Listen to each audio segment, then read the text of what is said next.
हाँ जी दोस्तों, तो फाइनली बेसिक्स खत्म करने के बाद अब हम बिल्कुल प्रॉपर तरीके से चैप्टर की शुरुआत करने जा रहे हैं। चैप्टर की शुरुआत का मतलब ये हुआ कि अब हम सेक्शंस वाइज बात करेंगे। सबसे पहले बात करेंगे सेक्शन नंबर 1 की।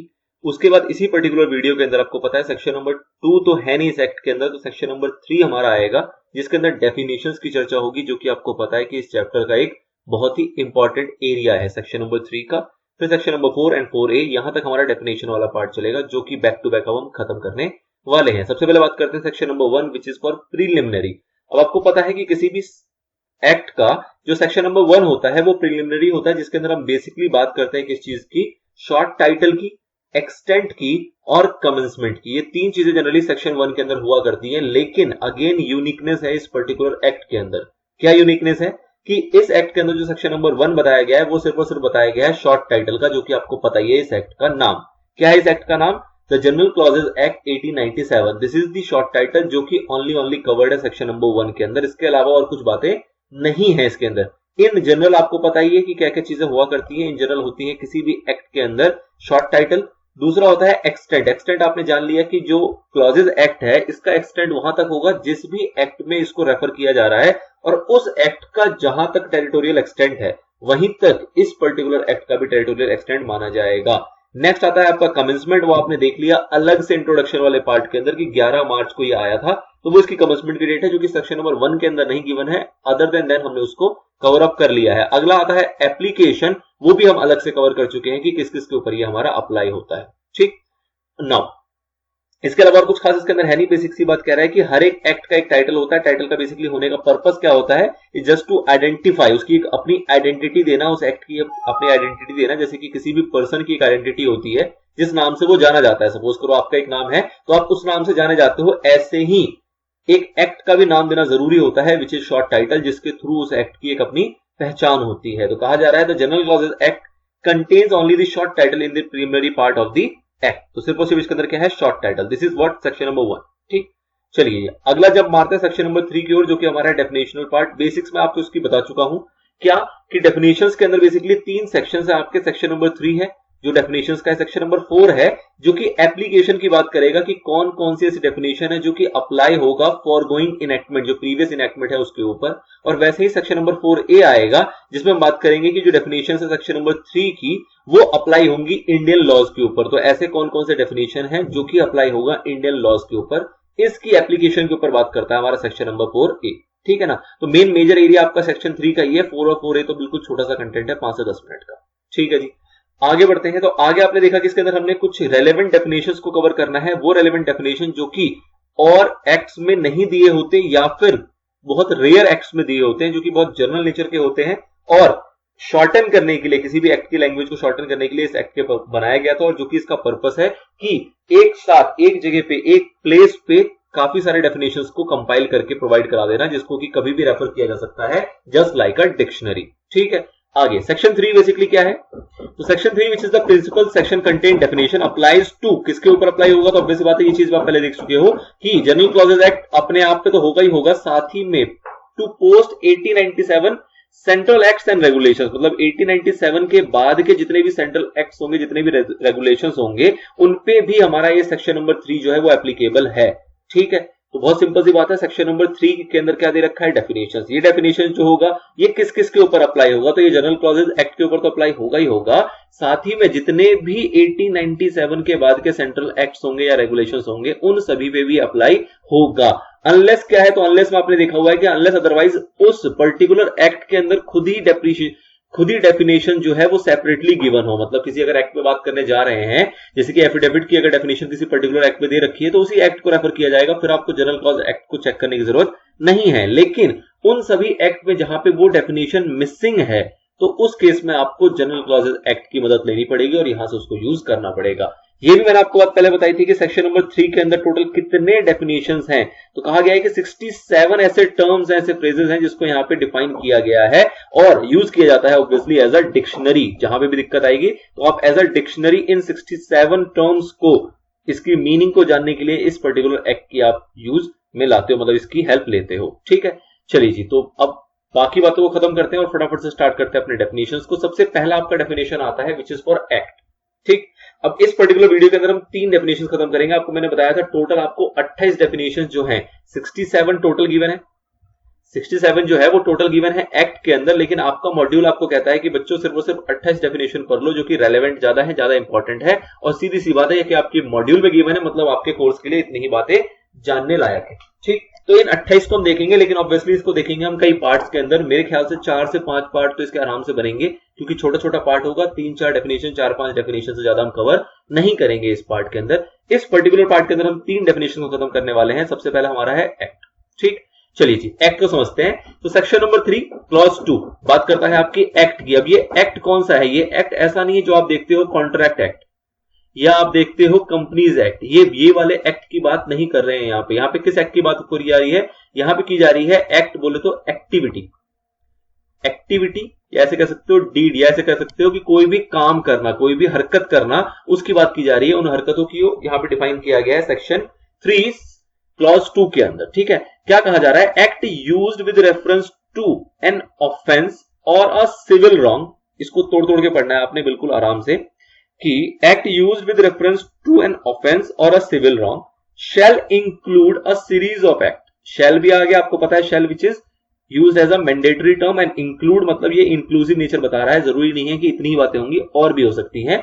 तो कहा जा रहा है इसके अंदर एक सीरीज ऑफ एक्ट्स भी हो सकते हैं, and words which refer to an act done extend also to illegal omission. तो बेसिकली जो डेफिनेशन है वो तो सिर्फ इतनी सी है, इसके बाद उसकी कुछ एक्सप्लेनेशन दी हुई है। पहले इतनी बातों को एक बार और समझने की कोशिश करते हैं कि क्या कहा जा रहा है। देखो, जो आप पॉजिटिव सेंस में करते हो, जो पॉजिटिव एक्ट करते हो, वो तो एक्ट होता ही होता है, उसमें तो कोई दिक्कत ही नहीं है। यहां पे इंक्लूड किया जा रहा है किस चीज को? कि वो सारे एक्ट जो कि एक तरीके का क्या है, ऑफेंस है। कोई ऐसा आपने कांड किया, कोई ऐसा आपने हरकत करी है जो कि एक प्रकार का ऑफेंस है या फिर सिविल रॉन्ग है। सिविल रॉन्ग का मतलब क्या हुआ? जैसे कि आपको पता है कि जो भी एक्टिविटीज होती है वो 2 पार्ट में डिवाइडेड होती हैं। एक होती है सिविल एक्टिविटीज, एक होती है क्रिमिनल एक्टिविटीज।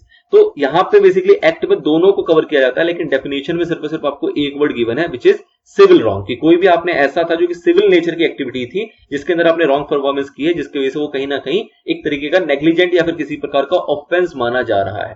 ठीक, अच्छा, क्या इसके अंदर इंक्लूड किया जाएगा? इसके अंदर सीरीज ऑफ एक्ट्स को भी इंक्लूड किया जाएगा। सीरीज ऑफ एक्ट्स का बेसिकली मतलब क्या होता है कि आपने 1 हरकत करी, 2 हरकत करी, 3 हरकत करी, 4 हरकत करी, उसके बाद जाके एक रिजल्ट मिला।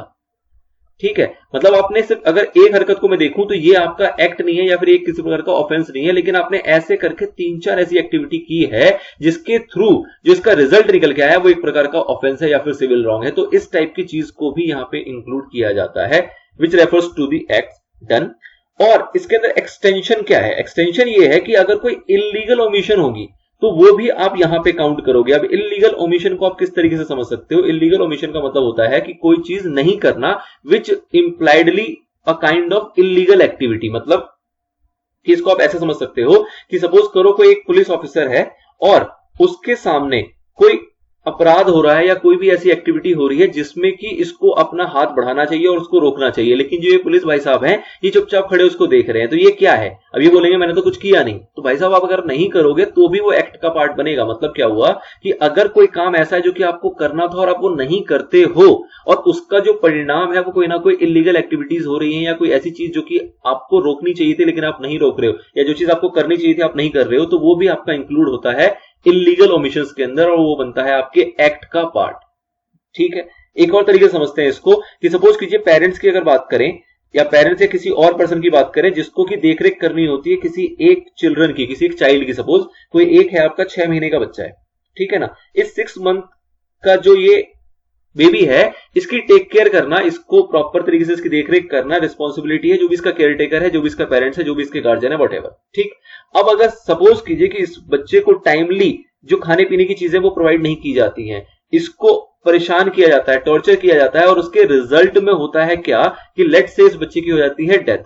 ठीक, तो उस केस में इसको क्या माना जाएगा? इसको माना जाएगा सीरीज ऑफ एक्ट्स और इलीगल ओमिशंस। मतलब कि आपने यहां पे कोई चीजें करनी चाहिए थी वो आपने नहीं करी। आप बोलोगे मैंने किया क्या है? भाई साहब आपने किया कुछ नहीं है, लेकिन जो आपको करना चाहिए था वो आपने नहीं किया, तो वो भी एक प्रकार का आपका ऑफेंस का पार्ट है और वो भी आपके एक्ट के अंदर इंक्लूड किया जाता है। ठीक है, चलिए जी आगे समझते हैं।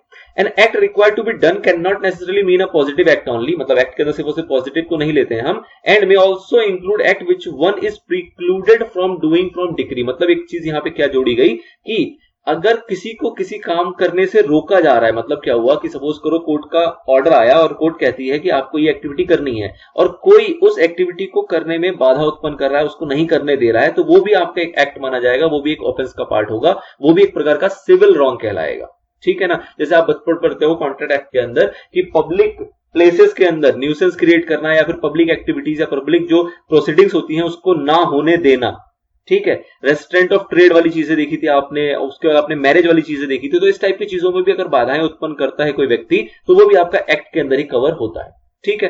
ये डेफिनेशन कहां से उठाया गया? तो ये उठाया गया है section 32 and section 33 of the Indian penal code and applies to civil wrong as well as crimes. तो मैंने आपको पहले कहा डेफिनेशन के अंदर सिविल ही है, लेकिन एक्चुअली में ये सिविल रॉन्ग के ऊपर भी अप्लाई होता है और क्राइम्स के ऊपर भी अप्लाई होता है। एक्ट के अंदर इंक्लूड किया जाता है इलीगल ओमिशन को as well, but it does not include any omission which is not illegal. Obviously बात है, किसी ने कोई काम नहीं किया लेकिन उसका जो रिजल्ट है वो कोई इलीगल नहीं था, मतलब किसी ने कोई चीजें नहीं करी लेकिन उससे कोई फर्क नहीं पड़ा।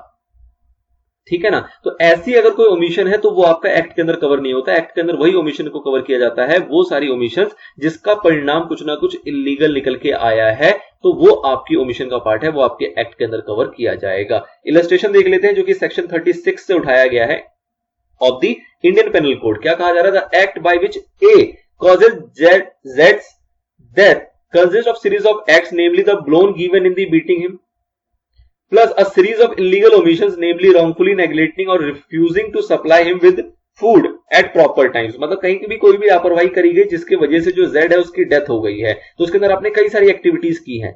ठीक है। कई सारी आपकी इलीगल ओमिशंस है, तो इस टाइप की चीजें भी जो होंगी वो भी आपका एक प्रकार का एक्ट माना जाएगा, जो कि आपका सेक्शन 3 क्लॉज 2 के अंदर कवर हो जाता है। तो this is all about the concept of act. ठीक, चलिए जी, होपफुली आपको समझ में आया हो।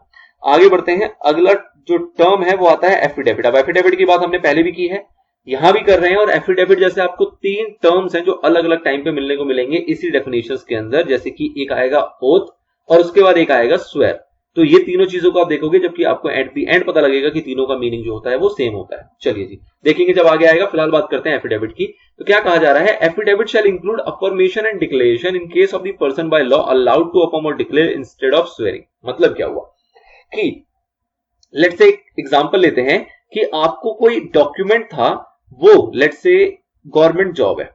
ठीक है ना। आप गवर्नमेंट जॉब में आप इंटरव्यू के लिए गए, डॉक्यूमेंट वेरिफिकेशन के लिए गए, और at the time of document verification आप कोई डॉक्यूमेंट ले जाना भूल जाते हो। ठीक है ना। आपको डॉक्यूमेंट ले जाना भूल गए। अब जब आप डॉक्यूमेंट ले जाना भूल गए तो अब जो आपका डॉक्यूमेंट वेरीफाई कर रहा है वो पर्सन कहता है, आप सपोज करो कि आप एक चार्टर्ड अकाउंटेंट हो और आप चार्टर्ड अकाउंटेंट की फाइनल मार्कशीट ले जाना भूल गए, या फिर आप मेंबरशिप सर्टिफिकेट जो होता है वो ले जाना भूल गए। अब सामने जो आपका इंटरव्यूअर बैठा हुआ है या जो डॉक्यूमेंट वेरिफिकेशन कर रहा है वो बैठा हुआ है, वो कहता है कि हम कैसे मान लें कि आपके पास मेंबरशिप है। हम ये तो मानते हैं कि आप सीए बन गए हो, आपके पास सीए फाइनल का सर्टिफिकेट है, लेकिन मेंबरशिप सर्टिफिकेट आप लेके नहीं आए हो, तो हम कैसे मान लें कि आपके पास मेंबरशिप भी होगा। तो उस ऐसी सिचुएशन में कई बार ऐसा कहा जाता है कि आप लिख के दो कि आपके पास ऐसा है, और अगर नहीं हुआ तो उसके जो भी परिणाम होंगे उसके लिए आप ही जिम्मेदार हो। कहने का मतलब क्या हुआ कि जब भी कुछ ऐसी भूल चूक आपसे हो जाती है तो आप जनरली क्या करते हो, आप बोलते हो सामने वाले को, सर जी मैं कसम खाता हूं मेरे पास है, मान जाओ मेरी बात कि मैं सच कह रहा हूं, मैं झूठ नहीं कह रहा। अब ये जो व्यक्ति है ये नहीं मानेगा इस बात को। ये क्या कहेगा आपसे कि भाई साहब इसी जो बात आप कसम खा रहे हो ना, ये कसम मत खाओ, इसको आप लिख के दे दो एक एफिडेविट के रूप में, एक स्टैम्प पेपर के ऊपर लिख के दे दो, एंड में नोटरी करा देना as a kind of affidavit, जिसको हम सेल्फ डिक्लेरेशन टाइप की चीज भी कहते हैं। और इसको हम यूज कर लेंगे अपने रिकॉर्ड्स के लिए। कल को अगर पाया गया कि आपके पास सच में मेंबरशिप सर्टिफिकेट नहीं होगा तो इसके जो भी परिणाम होंगे वो आप भुगतोगे, उसके अंदर हमारी कोई भी लापरवाही नहीं मानी जाएगी। तो कहने का मतलब है कि कई बार ऐसी सिचुएशन आती है जब आपको कुछ डिक्लेरेशन देनी होती है, कुछ अफर्मेशंस देनी होती है, जहां पे आप कसम खाने को तो तैयार हो जाते हो, लेकिन सामने वाला कहता है भाई साहब कसम खाने से काम नहीं चलेगा, इसको आप लिखित में दो। और जब वो आपसे कोई अफर्मेशन लिखित में या डिक्लेरेशन के रूप में मांगता है जो कि एज पर लॉ है, तो उस चीज को हम कहते हैं it is a kind of affidavit. ठीक है। चलिए जी, तो 2 इंपॉर्टेंट जो पॉइंट्स हैं जो इसके अंदर निकल के आ रहे हैं, number 1 is affirmation and declaration, and number 2 is in case of person allowing affirming और डिक्लेयरिंग इंस्टेड ऑफ स्वेरिंग। तो किसी को हमने अलाउ किया कि भाई साहब तुम कसम वसम ना खाओ, इसकी जगह पे तुम डिक्लेरेशन दे दो या हमें अफर्मेशन दे दो, उससे हम काम चला लेंगे। तो इस टाइप की चीजों को हम इंक्लूड करते हैं अपने एफिडेविट के अंदर। ठीक है। अब ये जो डेफिनेशन है, क्या ये इंक्लूसिव इन नेचर है या ये एग्जॉस्टिव इन नेचर है? तो ऑब्वियसली बात है, यहाँ पे 2 टर्म को यूज किया गया, अफर्मेशन का और डिक्लेरेशन का, बट इसका मतलब ये नहीं है कि इसके अंदर और इस टाइप की एक्टिविटी नहीं हो सकती। कहीं ना कहीं ओवरऑल सिनेरियो में इसका ये जो मैंने आपको प्रैक्टिकल एक सिनेरियो समझाया कि कभी भी कुछ ऐसा प्रूफ करने की जरूरत पड़ती है जो कि आपके पास होता नहीं है, एज अ प्रूफ उसके लिए कोई एविडेंस नहीं होता, लेकिन आप कह रहे होते हो और वो कहीं ना कहीं सही होता है, लेकिन सामने वाला व्यक्ति, जो सामने वाली अथॉरिटी है, जो सामने वाला डिपार्टमेंट है या कोर्ट है या कोई भी ऐसा जुडिशियल व्यक्ति है जिसको कि अपने पास में इसको अगर मानना है तो उसके लिए उसको कोई डॉक्यूमेंट्री चीज चाहिए, तो उस चीज में वो यूज करता है कि भाई साहब ऐसा करो, आप हमें एक एफिडेविट दे दो जिसके बिना पे हम फिलहाल मान लेंगे और कल को जो भी इसकी रिक्वायरमेंट होगी वो आप फुलफिल कर दोगे, ऐसा आपके एफिडेविट में मेंशन किया जाएगा। ठीक, तो ये एक प्रकार का इंक्लूसिव नेचर है। इस टाइप की और भी सिमिलर टाइप की और डॉक्यूमेंट्स या कोई और ऐसा एक्टिविटी हो सकती है जिसको हम एफिडेविट के अंदर काउंट करेंगे। It states that affidavit shall include affirmation and declaration. This definition does not define affidavit. However, we can understand this term in general parlance. Affidavit is a written statement confirmed by oath or affirmation for use as a evidence. कहां पे? Court में या फिर किसी और authority के पास। तो ये आपका प्रैक्टिकल सेंस में था कि इस तरीके से इसको यूज किया जाता है। तो this is all about affidavit. Now next terminology हमारे पास आती है central act. Section number 3 clause 7 के अंदर डिफाइन किया गया सेंट्रल एक्ट को। इसको हम और समझते हैं जरा, ये क्या कहना चाहता है। तो कह रहा है कि सेंट्रल एक्ट का मतलब क्या है। जैसे कि हमने देखा है कि जनरल क्लॉजेस एक्ट जो होगा ये किसके ऊपर एप्लीकेबल है, this is applicable on all central acts and regulations. तो अब समझना जरूरी है कि भाई साहब सेंट्रल एक्ट का मतलब क्या है। तो कहा गया सेंट्रल एक्ट का मतलब क्या है, central act shall mean an act of parliament. मतलब जो ऑब्वियस सी बात है, वो सारे एक्ट जो कि पार्लियामेंट से पास होकर गुजरे हैं, जो कि पार्लियामेंट के द्वारा पारित किए गए हैं, वो सारे एक्ट तो हमारे सेंट्रल गवर्नमेंट सेंट्रल एक्ट होंगे ही होंगे। लेकिन साथ ही में कुछ इंक्लूड भी किया गया। क्या इंक्लूड किया गया? कहा जा रहा है an act of dominion legislature of the Indian legislature pass before the commencement of the constitution. मतलब क्या हुआ कि कॉन्स्टिट्यूशन जो है वो आपको पता है कब आया, वो आया आपका 26 जनवरी 1950, जो हमने पीछे भी देखा है एक बार इसके बारे में। तो कॉन्स्टिट्यूशन आने से पहले भी जो एक्ट आपके ऐसे थे कि जो पास हो रखे, जो पारित हो रखे हैं, which is called dominion legislature या फिर इंडियन लेजिस्लेचर, जैसा भी आप कहना चाहो, मतलब कि वो before commencement of the constitution वाले जो एक्ट होंगे उसको भी सेंट्रल एक्ट माना जाएगा अगर वो आज की डेट तक वैलिड हैं तो।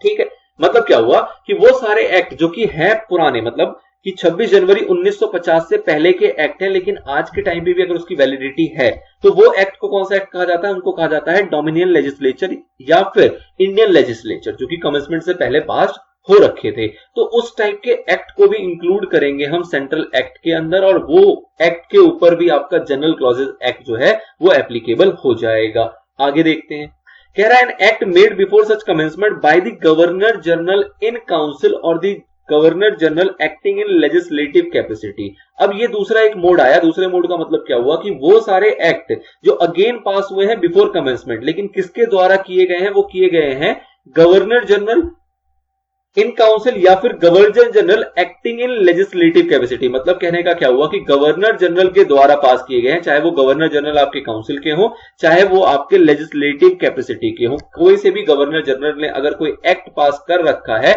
Obviously before commencement and that such act is valid still till date, मतलब आज के टाइम पे भी अगर वो एक्ट आपका वैलिडिटी के अंदर है तो वो भी आपका सेंट्रल एक्ट का ही पार्ट माना जाएगा।